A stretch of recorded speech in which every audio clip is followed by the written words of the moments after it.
Hello watch enthusiasts and welcome to Watch Chronicler. Today I'd like to take a look not at the past, but at the present and the future of watches. Until now, homage watches have been a popular niche for watch lovers without quite the budget to afford the brands, designs or histories they want, or perhaps those with access to aspirational watches, but without the stomach to risk the damage of daily life. But think back to the world 5 or 6 years ago, when YouTube's watch space was filled to the gunnels with Steinhart's and Squale's Rolex Submariner homages. Arriving at a time when ETA movements were still relatively easy to get hold of, the ability to buy a relatively well-made, sub-£500 independent Swiss dive watch was a genuine possibility. Today you can actually find some similar products from the aforementioned brands, yet rather disappointingly, the desire to buy them just isn't the same. There are no doubt plenty of reasons for this. The fact that in real terms, we've all learnt that Swiss-made at this price doesn't really mean Swiss-made, the fact that Seiko has risen to be the dominant brand in this price segment, and the recognition that you don't need to replicate a watch exactly to bring back a lot of its charm. All of these are likely reasons for the decline of this market. Rather curiously, the direction of this market is perhaps best shown by the directions of the Steinhart and Squale brands. Squale, under new and, as I understand it, much wiser management, has shied away from homages on the whole, and is now doing much better with its unique and historically important models. Steinhart, however, has largely remained the same, with a range of Rolex homages which haven't aged particularly well in my eyes, and an additional collection of watches designed before Steinhart became known for the aforementioned homages, which either mimic designs for which other brands tend to be known, or are simply cripplingly ugly. Nevertheless, in spite of this market trend, there are some funny moments when, to acquire the most appealing product, you have to choose fiction over fact. That's to say that you have to choose the homage over the product actually made by the original creator. Today I'd like to speak about the most interesting moments when, if you wanted a nice watch or an interesting watch, the original manufacturer just didn't know best. By the way, I must emphasise that when I say homage watch, I don't mean a watch made by the original manufacturer to draw on a past model. The only exception to that rule due to its particular brand structure is the Tudor Black Bay, but I'll explain that later on in the video. First, I'd like to introduce the sponsor of this video, Aquastar. If you're enjoying this video, I suspect that dive watches and the history of subaquatic exploration will be of interest, including the work of Jacques Cousteau. Following his joint invention of the aqualung in 1943 with Émile Gagnan, Cousteau's influence on many of our imaginations came with episodes of The Undersea World of Jacques Cousteau appearing from 1966 to 76 in its first run.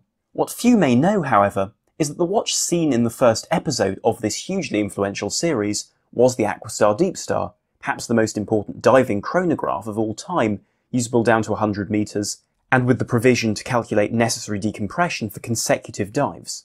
Nevertheless, by the 21st century, the brand had all but disappeared from the diving scene.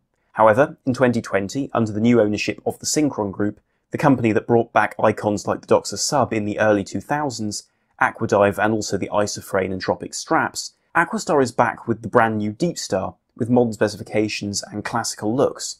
Watch our review to find out more, or head over to aquastar.ch to get your own piece of dive watch history.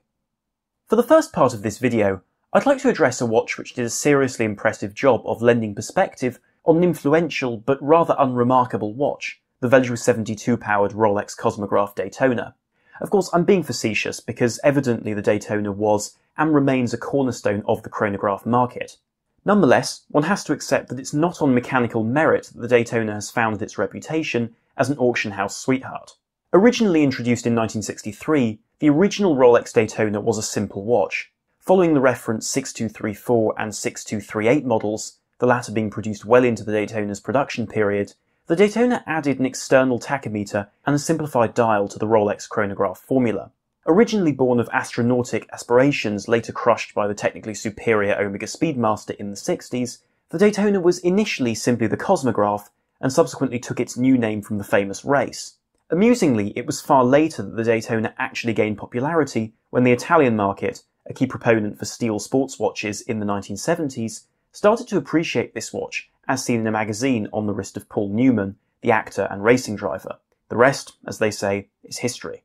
Today, this manually wound generation of Daytona has reached a level of true stardom, with models ranging from the truly basic steel-bezeled, non-waterproof 6239 to the 6243, complete with acrylic bezel and screwed pushers, being at least £100,000 items. Inevitably, one cannot forget the original Paul Newman Daytona worn by the man himself, which sold for a record price in 2017 at Phillips, and which solidified the Daytona as an investment piece. Here, ladies and gentlemen, is where our homage comes in. You see, when a wealthy collector is prepared to pay a few millions for a watch, it's of very little consequence to even moderately thrifty types whether the homage they're buying is unoriginal. If it reminds you of the thrill of Porsche 917s and Ferrari 512s banging wheels, why not buy it for a reasonable price?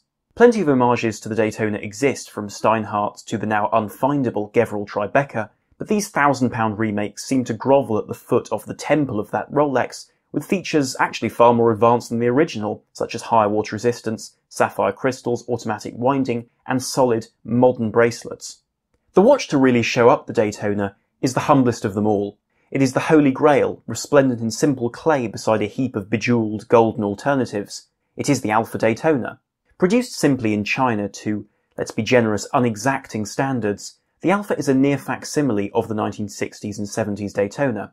It has the same slightly crude case finish, the same acrylic crystal, the same style of dial, the same rattly bracelet, and courtesy of a Seagull ST19, a Chinese replica of a manual column wheel lateral clutch Swiss Venus movement from the same period, a very similar movement feel too.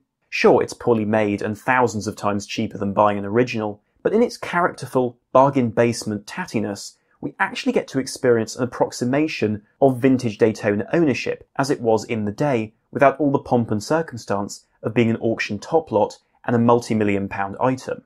After all, in its day, the Daytona was a profoundly uninteresting and undesirable Rolex across the whole of their collection. If you're enjoying this video, why not subscribe to always catch the latest videos here on YouTube? Also, remember to follow us on Instagram and to head over to watchchronicler.com to find all our podcasts and articles to show you a different side to the watches we all love. So, if the Alpha Daytona could show the reality at the core of the Rolex Daytona, where can we go next? Well, let's stay with Rolex, the most faked and homaged watch brand in the world, let's not forget, because it's time to address the Tudor Black Bay. Now I know, this hardly fits the game rules I mentioned at the beginning of the video, but bear with me. It's 2010 and Rolex has just launched the new ceramic Submariner with its super case and maxi dial. Everything is bigger, better, more luxurious and more impressive than before. In fact, you could argue that this is the largest stylistic change since the addition of crown guards and a different bezel in the early 1960s. However, Rolex is forgetting something: popular preference. To guide it back on its way, a side player, once a true partner of Rolex, was needed. This was Tudor. Since the late 1990s, Tudor had been absent from a number of major markets and offered the woefully ugly, or perhaps just too confused, Hydronaut dive watch range. However, as Rolex prices rose in the 2000s, I can only assume that Rolex decided that it was time for Tudor, its sister brand, to offer an accessible alternative to bring new customers in. The result, aside from a range of other products, was the 2012 Tudor Black Bay. This watch was not truly innovative as, in reality, Seiko, Longines and others had already pioneered the vintage-style dive watch before this point. It was with the Black Bay, though, that it became clear that bigger, bolder and more modern designs might not be right for Rolex or its customers. Placed next to the Submariner, particularly in its original ETA-powered guise, before the highly technically advanced in-house movements came in, the Black Bay was clearly a step down.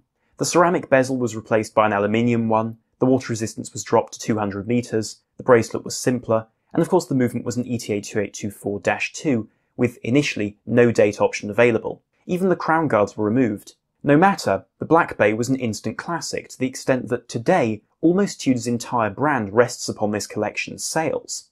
Of course, you could argue that the Black Bay was an homage to Tudor's own watch in the form of the Submariner from the 1950s, yet that isn't actually true. You see, 1950s Tudor Submariners did not use applied markers or snowflake hands, and the format was comprehensively different. With the Black Bay, Tudor brought back the simple, charming spirit of the Submariner in Tudor and Rolex forms, and in its less vintage versions, it became an easier Submariner for someone for whom simplicity, functionality and the absence of Rolex's modern-day elevation are important. This was and remains a watch which also costs less than half the price of a Submariner, and as such offers you all the watch your father wore back in the day at an approximation of the price he actually paid for it if you account for inflation and a slightly raised price in the case of in-house models. In short, the Black Bay was revolutionary because it demonstrated just what the Rolex Submariner could no longer provide with its current branding and the general image which Rolex now commands. Thus far, we've seen a watch which lends perspective on just how a timepiece was experienced in its day, and another which suggests to us what we actually want in a luxury timepiece, something far removed from technical advance.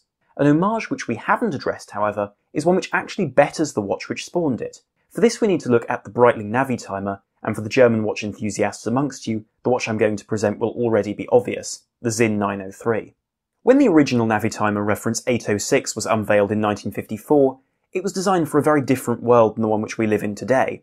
Putting to one side the very early examples which housed the same Valjoux 72 as the aforementioned Rolex Daytona, the Navitimer was powered by the Venus 178, a manual chronograph movement closely related to the movement in the Alpha Daytona. Production of this watch in all its variants finished in the early 1970s, yet the design barely changed beyond some dial colour variations, including the introduction of the recognisable contrast colour subdials. Importantly, this was a watch designed for aeronautical calculations in the jet age. By contrast to most pilots' watches from before, this watch didn't have the high contrast dial and enormous hands of interwar watches, as in a jet plane, the vibrations impeding the reading of the time were far less.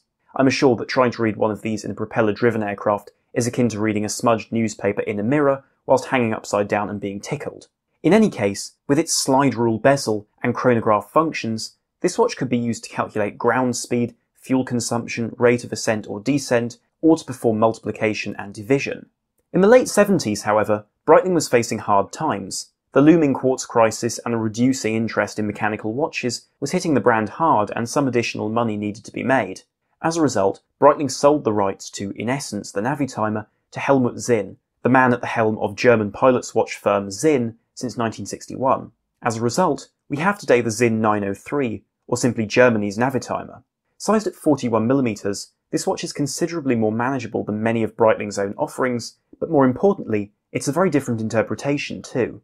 You see, where Breitling is doing a brilliant job of adding in-house movements and making the Navitimer a gentleman's luxury watch, the Sinn is very different. It isn't more complicated as such, but takes all the classic Navitimer weaknesses and removes them. For example, it's kept the broad, stable lugs and the polished case, but has added a crown to control the slide rule. This gives 100-metre water resistance to the minimal waterproofing of the Breitling. It's also low pressure resistant to keep the crystal in if you eject at high altitude. As of this year, we also see a balance of reliability and serviceability with technical improvement, as the Sleater SW500 previously used, a clone of the venerable automatic chronograph Valjoux 7750, has been replaced with the Lejupiret 8000. This movement, a relative of the one in the Aquastar Deep Star I mentioned earlier, adds a column wheel chronograph, an increased jewel count of 28, a chronometer balance wheel, and full decoration. Sitting at half the price of the in-house modern Breitling Navitimer, if you need a tool, this is probably the better watch. Of course, it isn't as luxurious and isn't perfect with a clipped second track, but it is exactly what the Navitimer would be if Breitling were not more of a luxury brand than a tool watch brand today. But what do you think of these homages? I think that, each in their own way, they enrich the market and make a very good case for being bought over the original, even if by necessity in the case of the Daytona. If you enjoyed this video, please remember to like, subscribe, and to hit the bell icon for more here on Watch Chronicler, and to make sure that these videos can keep coming. Thank you very much for watching. This is Armon from WatchChronicler.com. Out.